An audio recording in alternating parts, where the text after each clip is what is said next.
چرا باید کنم باور دروغهایت؟ بگو اصلا چرا باید کنم باور دروغهایت؟ بگو اصلا همه حرفات حتی دروغات مثل خودت شیرینه عزیزم به دل میشینه. همه حرفات حتی دروغات مثل خودت شیرینه عزیزم به دل میشینه.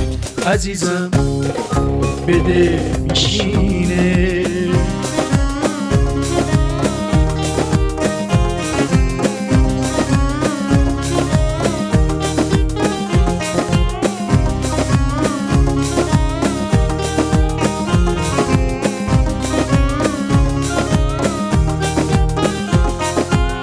دلی که عاشق باشه براش فرقی نداره وقتی یارش دروغ میگه دروغاشم قشنگ.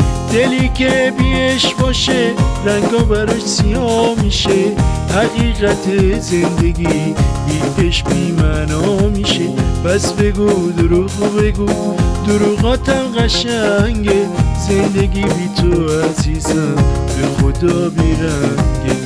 پس بگو دروغ بگو دروغاتم قشنگه زندگی بی تو عزیزم به خدا بیرنگه.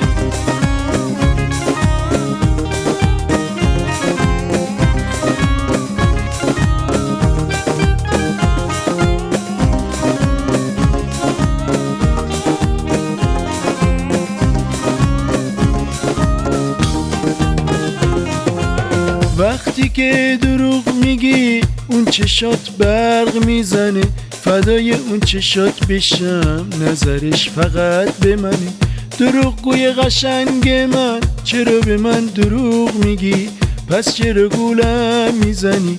مگه تو با من بدی؟ پس بگو دروغ بگو دروغاتم قشنگه زندگی بی تو عزیزم به خدا بیرنگه. پس بگو دروغ بگو دروغاتم قشنگه زندگی بی تو عزیزم به خدا بیرنگه.